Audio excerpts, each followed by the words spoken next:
Los amigos Manuel Hernández Borboya, periodista, reportero en México de Actualidad RT, y el sensei Ramiro Padilla Tondo, escritor y analista político. Te saludo primero a ti, Manuel, ¿cómo estás? Muy buenas tardes. Hola, ¿qué tal? Vicente, Ramiro, a toda la audiencia de Sin Censura, ¿cómo están? Ya aquí listos para comentar algunos temas. Échale. Y el querido sensei, que ayer se quedó sin su parejita en la mesa de diálogo, pero que ya está listo para dejar la víbora chillando. Le mando un saludo al abogado César Gutiérrez Priego. ¿Cómo anda, sensei? Bien, pues mandé a comisión al César, ya sabes, y que trajeron unas tortas y nunca llegó el cabrón. Pues ya sabes cómo es ese cabrón. Ya luego le alineo los chakras al güey, pero bueno. Bueno, el que les alineó los chakras a los miembros del Poder Judicial fue el presidente Andrés Manuel López Obrador. Hoy en la mañanera condenó la entrega del Poder Judicial al PAN y dijo una sola decisión a favor del pueblo. En momentos en que el Poder Judicial pareciera ser la principal zancadilla para que avance la cuarta transformación, salvo que digas otra cosa, Manuel, ¿cómo ves? Pues es interesante la pues, campaña política que trae el presidente contra la Suprema Corte. Es un tema que durante mucho tiempo prácticamente en este país no se hablaba de lo que hacía la Suprema Corte de Justicia de la Nación, y es en esta coyuntura de cambio de régimen político a partir de 2018 que se empieza pues a hablar más del papel que está desempeñando políticamente la Corte. A mí me parece que por momentos o en algunos episodios de las semanas recientes se le ha pasado un poco la mano al presidente, pero concuerdo en que,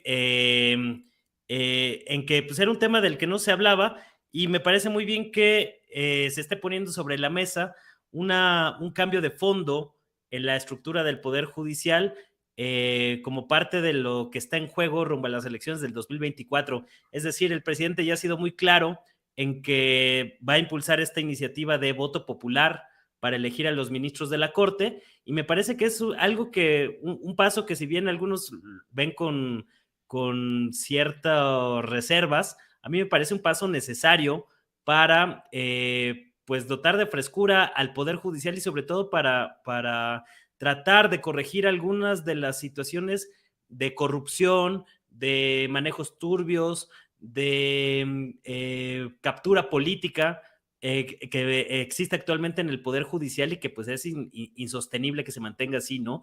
Hoy me llamó la atención que citó el libro de Daniel Cosío Villegas, en el cual formulaba algunas de las ventajas de que los ministros sean elegidos por voto popular, y esto es que tendría mucho más peso las decisiones que toman los ministros de la Corte al ser emanados directamente del pueblo. Entonces me parece que era muy necesario este proceso de pedagogía política en el cual los mexicanos, y tiene razón López Obrador cuando dice que pues en años previos, pues prácticamente nadie conocía el nombre de los ministros de la Corte, o era apenas de un sector, y cada vez se habla más de estos temas. Es decir, era un poder de los tres poderes de la Unión, pues el que había estado operando ahí en lo oscurito, en las sombras. Nadie sabía muy bien qué hacía el Poder Judicial, cómo se dirimían algunos temas, y realmente hasta ahorita, en este cambio de régimen político durante la 4T, es que empieza a tener una visibilidad mayor, sobre todo para la gente, para el pueblo, para el gran electorado. Entonces me parece que dentro de todo esta disputa política que tiene el presidente contra la Suprema Corte, pues ha resultado favorable en esos términos de hacer del conocimiento de la gente qué es exactamente lo que hacen estos señores, estos ministros de la Corte, que han fungido como un aval de muchas de las grandes tragedias que han ocurrido en este país, ¿no? Se habla mucho de la división de poderes, de contrapesos por parte de algunos analistas de la derecha, pero si hubiera habido realmente contrapesos, pues no se hubieran aprobado cosas como los fraudes electorales de 2006 y 2012, y por lo tanto no se hubiera desencadenado tragedias tan lamentables como la guerra contra el narcotráfico, impulsada por Felipe Calderón, que pues ya nos enteramos después, pues fue realmente pues una mera simulación para proteger a los cárteles de la droga, como lo hemos visto con todo el juicio contra Genaro García Luna. Entonces, ya hacía falta que pues, se le apretaran las tuercas al Poder Judicial, que pues, se han desempeñado con mucha soltura, con mucha holgura en varios temas, y que realmente, pues, creo que al ser uno de los poderes de la Unión, amerita más vigilancia por parte de los ciudadanos, y me parece muy bien que en este proceso político de cambios, de transformaciones, pues se ponga la mira sobre el Poder Judicial. Falta con urgencia impulsar una reforma a fondo, luego de que pues la alianza que había hecho el presidente López Obrador con el ministro Arturo Saldívar al principio de su mandato, pues para limpiar al Poder Judicial, pues simple y sencillamente pues acabó ahí naufragando, no sirvió del todo, y por ello creo que hace falta meter mano a fondo en el Poder Judicial, y qué bueno que se esté tocando estos temas de cara a las elecciones de 2024, en el que no solo se va a elegir al próximo presidente o presidenta de la República, sino también van a estar sobre la mesa varios temas cruciales que se van a dirimir en el Congreso, incluyendo esta reforma judicial. Y es que, Sensei, agregando a lo que está diciendo Manuel Hernández Borbolla, en el Poder Judicial son juez y parte para investigarse. El Consejo de la Judicatura Federal, que debería de investigar el actuar de ministros, de magistrados, de jueces, es presidido por Norma Piña, la ministra presidente de la Suprema Corte de Justicia de la Nación. Y creo que es obvio que muchos no tendríamos ni esperanzas ni confianza de que la cosa cambie si no hay una reforma. Hoy el presidente avala la idea de que se lleve a consulta popular esto de si los ministros y ministras deben de ser elegidos en las urnas, Ramiro. Sí, mira, si uno va el antecedente histórico o porque uno tiene que entender por qué la Suprema Corte de Justicia actúa como actúa, porque de ahí tendríamos que partir, ¿no? La Suprema Corte de Justicia era como la Santísima Trinidad del poder priista, ¿no? Todos estaban en franca comunión. Eso al final de cuentas lo que le permitió al PRI luego al PRIAN, ¿no? Con su agregado azul, les permitió sobrevivir tantos años. ¿Por qué? Porque tenían pleno control de los tres poderes. Acuérdense que pues no hubo ninguna controversia constitucional a la hora de privatizar todo, a la hora de modificar la Constitución más de 500 veces. Nunca, como dice el presidente, pues ¿qué onda? Mientras ustedes aprobaron una Constitución que haría sonrojar al mismo Pinochet, la Suprema Corte de Justicia dormía el sueño de los justos. Y sí, el planteamiento sí es interesante porque son más de democracia representativa. Lo que se pretende con esta cuarta transformación es que sea una democracia participativa, como es en los países desarrollados. La derecha en México habla de desarrollo, de llegar al primer mundo, pero habla de desarrollo y llegar al primer mundo para los empresarios y para el 1% de la población. No hablan de que haya pleno uso de derechos y facultades de los ciudadanos para decidir qué es lo que les conviene como país, como mayoría. Obviamente, en Estados Unidos tienen este tema de que demasiada democracia puede caer en dictadura. Ese es el miedo. Por eso Estados Unidos es una república, no es una democracia.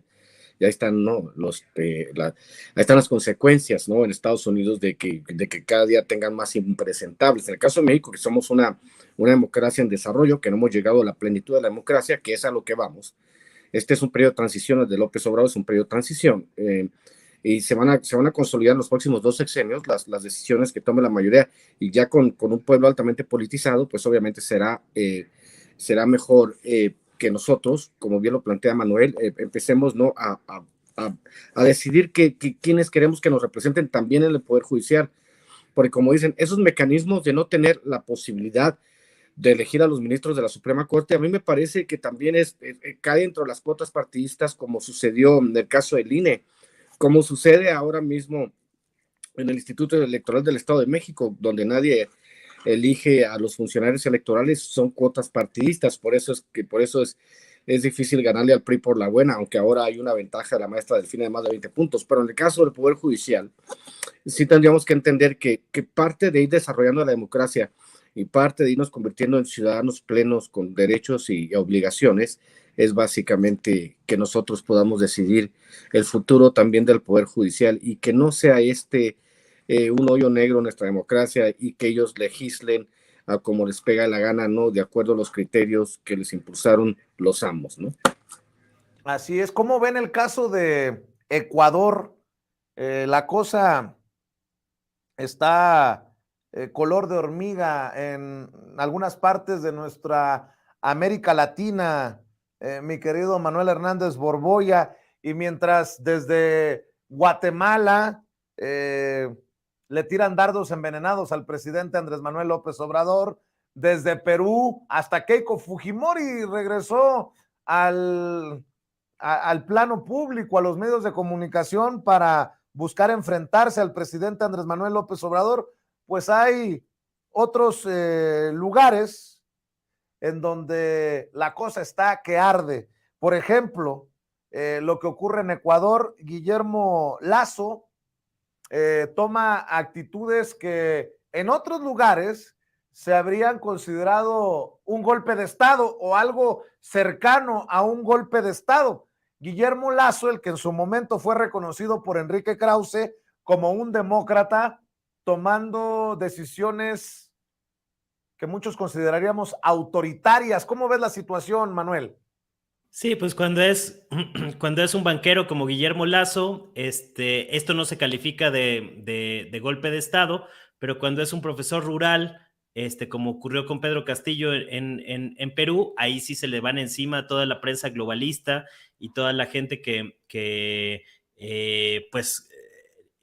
acabó señalando que había un golpe de Estado contra Castillo y que hoy en día reconocen a la golpista Dina Boluarte como la presidenta de facto de Perú, ¿no? Son estas cosas que evidencian mucho cómo funcionan las relaciones de poder y sobre todo cómo funciona la prensa corporativa en todo Occidente con esta situación, ¿no? Yo me acuerdo, por ejemplo, pues las protestas que hubo en 2019 y la masacre que hubo contra muchas personas en Ecuador durante las protestas, pues prácticamente no salieron en la prensa internacional, ni en la prensa hemisférica, ni en la prensa globalista.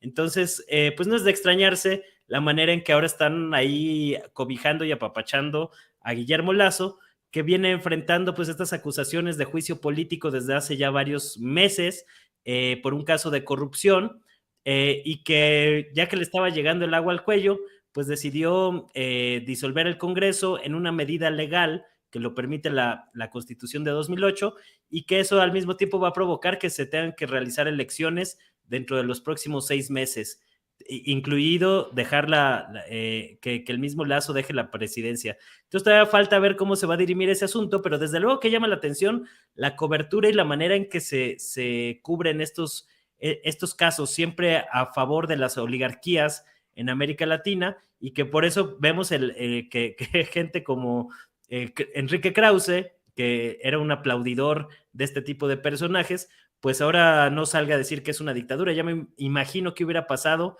si alguna medida de este tipo se hubiera aplicado en Venezuela, en Cuba, en México, ahora en Colombia, que también traen una guerra sucia mediática bastante intensa contra el presidente Petro en Colombia.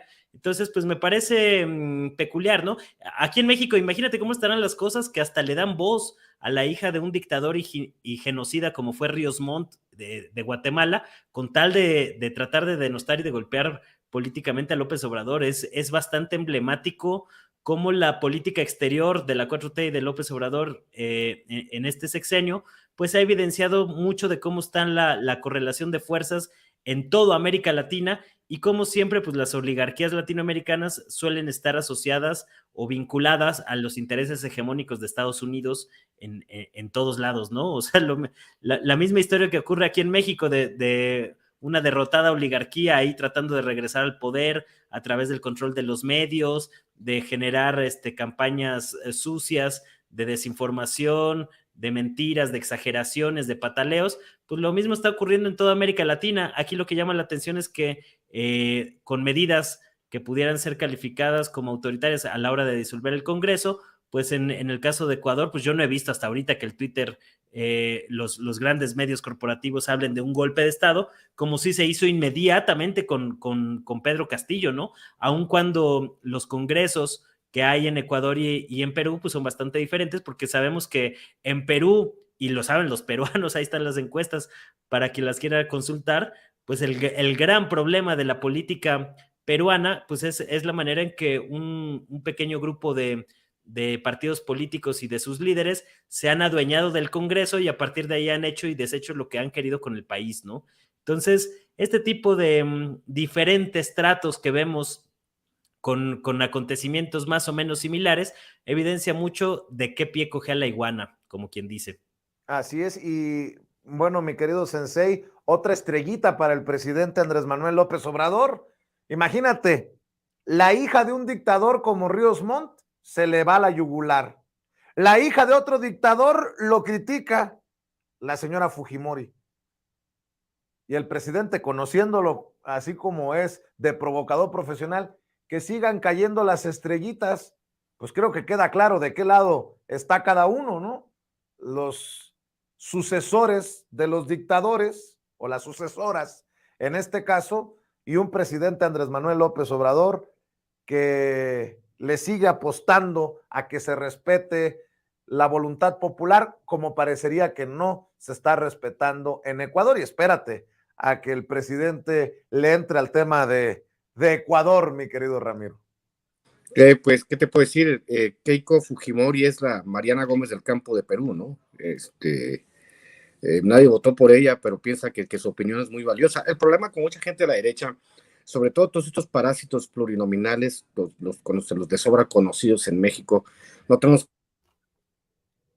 que mencionarlos, pero pues hay bastantes de estos parásitos, uno queriendo ser candidato a presidente de la República, otras desde el Senado, que nadie votó por ellos, pero piensan que su opinión es importante. En el caso de Ecuador, en el caso de Lazo, es como si tú tuvieras a Germán Larrea o tuvieses a Ricardo Salinas de presidente de México. Es más o menos la equivalencia, ¿no? Pero en Ecuador, Lazo nada más tenía 25 congresistas de 130 y tantos, o sea, básicamente tenía como el 15% de representación en el Congreso ecuatoriano. Imagínense ustedes, ese sería el sueño húmedo de la derecha, ¿no? Que López Obrador y Morena solo tuviesen 80 diputados y 20 senadores, porque la derecha hubiese ya destituido, hubiese llamado 200 juicios políticos a López Obrador y lo hubiesen ya destituido, según siendo Lofer. Lo que pasó con Dilma Rousseff, ¿no? Yo no sé si recuerdan ustedes que a Dilma Rousseff la destituyeron en una mayoría de diputados brasileños. De los 300 que la destituyeron, más de 200 tenían causas judiciales por corrupción, para que se den una idea de cómo fue el mecanismo de destitución de Dilma Rousseff y cómo fue que metieron a la cárcel a Lula, porque así funcionan las derechas golpistas en todo el continente, que son digamos, por el tamaño de población y por el estilo de la población. Hay que recordar las votaciones que se acaban de dar en Chile, donde la extrema derecha ganó por aplastante mayoría y hacen que el gobierno de Gabriel Boric, pues si era de izquierda, se tenga que ir a la centro derecha, por ejemplo, ¿no? En el caso en específico de Ecuador, se sabía de a fondo lo que trabajó Rafael Correa, que fue un trabajo, el mayor periodo de estabilidad y crecimiento, a pesar de los esfuerzos de la oligarquía y de los medios de comunicación. Acabo de ver hace unos días una entrevista donde uno de esos famosos, un López Dóriga ecuatoriano muy agresivo, Rafael Correa le tiene que parar los tacos y decirle, ¿sabes qué? A mí no me faltes al respeto, y el tipo se sentía que el mundo no lo merecía. O sea, esa es la idea que se tiene cuando se está detrás de un micrófono, y que son personas poco inteligentes para manejarse. En Ecuador, obviamente, conociendo un poco los antecedentes y sabiendo, por ejemplo, que durante muchos años un presidente de la República no duraba un año, duraban 6 meses, estaban los cambios, estaba la inestabilidad. Como bien decías tú, Vicente, en el caso, por ejemplo, de Pedro Castillo y Perú, por el tipo de régimen que hay, que es el ejército el que determina al final de cuentas, como dice Manuel, hay un pequeño conglomerado de intereses de partidos que son los que hacen y deshacen, pero al final de cuentas, por el tipo de sistema que es semipresidencialista, el que tenga el apoyo del ejército es el que se queda con el poder. Si Pedro Castillo hubiese tenido el apoyo del ejército, él disuelve el Congreso, pero como el ejército dijo, no, no se le miran muchas luces a Pedro Castillo, nos vamos para el otro lado, ¿no? Entonces, en el caso de Ecuador, ahí está, ¿no? O sea, es el karma de elegir un banquero. No, o sea, ¿por qué no eligieron un sociólogo, un antropólogo, alguien con vocación, alguien que así como López Obrador haya andado pateando el bote por todo el país, conociendo las necesidades del país? No, pues eliges un banquero. ¿Qué esperas? ¿Qué esperas? El banquero tiene la mentalidad, tiene esa idea, esa cosmovisión, esa idea del mundo de pues las ganancias y los rendimientos fuera de la política. Entonces es difícil, ¿no? Que se entienda, sobre todo porque todavía faltan democráticamente que se establezcan movimientos como el mexicano. Nosotros somos el ejemplo para el mundo, ¿no? Y es lo que tenemos que hacer para el próximo año, consolidar, vernos en el espejo de estas que no podemos llamar democracias, vernos en el espejo y decir, ¿saben qué? Vamos a votar por la coalición y vamos a obtener el 80-90% del voto. Y ahora sí, definitivamente vamos a tomar el rumbo al país para evitar este tipo de cosas, ¿no? Así es, mi querido Ramiro. ¿Por qué no cerramos invitando a la gente a tus trincheras? Y te espero en la noche, ¿eh? Pues sí, vamos a ver si se puede. Hoy tengo una reunión, pero voy a caerte ahí para hacer el programita que ya tenemos hecho. Y entonces, pues ya saben, @Ramiro Atondo, @Char Ilustrado, y pues por aquí nos vemos la próxima semana con estos segmentos y queriendo hacer mandarle toda nuestra solidaridad al pueblo de Ecuador, ¿no? Porque pues, qué bárbaro, qué cosas. Y un abrazo a Manuel, y es un gusto siempre compartir mesa con él. Claro que sí, mi querido Ramiro. Manuel, ¿dónde te apoya la audiencia de Sin Censura, tus trincheras, hermano? Pues estamos ahí en Twitter de tiempo completo, Manuel H. Borbolla, y estamos también en YouTube y en Facebook con mi nombre completo, Manuel Hernández Borbolla. Ahí me pueden encontrar para darle seguimiento a todos estos temas que están bastante álgidos, y vamos a ver cómo pintan estas 2 últimas semanas en el Estado de México, que parece que Morena pues va a ganar, va a ser un día de campo, algo que no parecía tan fácil. Y que pinta mucho de cómo va a estar la elección al 2024. Entonces, pues ahí estaremos atentos a esos temas. Un saludo y siempre también un gusto compartir mesa con el buen Ramiro. Gracias, Manuel. Gracias, Ramiro. Que pasen excelente tarde. Cuídense. Y grábeme, don David.